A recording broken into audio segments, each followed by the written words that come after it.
दूसरा, भारत हिंदू राष्ट्र बनाने के लिए भी पहलू रही, तो भारत हिंदू राष्ट्र का जो कॉन्सेप्ट है वो तो गैर संवैधानिक लग रहा है। संविधान की फिर बात हम कहेंगे तो थोड़ा सा उलझन वाली हो जाएगी। संविधान की स्थापना 80 साल पहले हुई और भारत कब से है, हमें उसकी संकल्पना करनी चाहिए।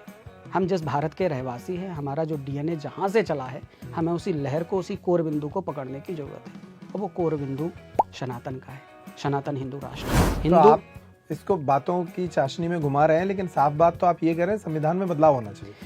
संविधान में जहां उलझन पैदा की गई है, संविधान के जिन बिंदुओं पर उलझने, समाज में कॉम्प्लिकेशंस आए हैं, उन बिंदुओं पर पुनर्चिंतन होना चाहिए, मैं ये कहता हूँ। मेरी व्यक्तिगत, मैं संविधान को इग्नोर नहीं कर रहा। संविधान में जो खूबसूरती है, संविधान में जो खूबसूरत बातें हैं, उनका सम्मान होना चाहिए, उनका स्वागत होना चाहिए। लेकिन जो तथ्य, जो फैक्ट उलझाने वाले हैं, मैं इस एक बात को लेकर के, धर्मनिरपेक्षता का एक बात आता है, एक बहुत अच्छा कंसेप्ट, इसको लेकर के मैंने कभी लिखा था कि हम तो सनातनी क्या सोचते हैं कि हिंदू मुस्लिम नहीं है धर्म,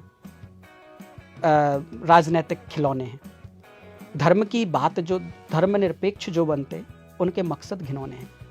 मैं यहाँ पर कोई भी राजनीतिक बयान नहीं दे रहा हूँ, पर मेरी जो व्यक्तिगत, धर्मनिरपेक्षता नाम का शब्द कहाँ से आया, कहाँ से ये धर्मनिरपेक्षता की शुरुआत हुई, उसका मकसद क्या था? तो धर्मनिरपेक्ष जो बनते, उनके मकसद घिनौने हैं। धर्म की बात जो करते, वो तो अब भी बौने हैं। जो सिर्फ ये कहते हैं कि नहीं, इस्लाम एक धर्म है, जो सिर्फ कहते हैं हिंदू एक धर्म है, वो भी बौने हैं। क्यों? सनातन और शाश्वत है, धर्म एक दिव्य ज्योति है। हिंदू मुस्लिम नहीं है धर्म, राजनीतिक खिलौने हैं। तो हिंदू और मुस्लिम के नाम पर अगर कट्टरता फैलाई जाएगी तो वो राजनीति का हिस्सा है। हम जिस हिंदू राष्ट्र की संकल्पना कर रहे हैं, या पंडित जी मुझे जो लगता है जिस हिंदू राष्ट्र की संकल्पना कर रहे हैं, वो हिंदू राष्ट्र इस हिंदू भूमि में रहने वाले प्रत्येक व्यक्ति का राष्ट्र होगा। इस हिंदू भूमि में रहने वाला प्रत्येक व्यक्ति, वो किसी भी संप्रदाय को मानता हो, धर्म अलग नहीं है, धर्म सनातन ही है, संप्रदाय अलग अलग हैं, पूजा पद्धतियां अलग हैं, रहन सहन अलग अलग हैं। हम जिस हिंदू राष्ट्र की संकल्पना कर रहे हैं, वहां आप अपनी पूजा पद्धति अलग रखिए, पर धर्म एक है, सनातन, मानवता, एक दूसरे के प्रति प्रेम, शांति का भाव।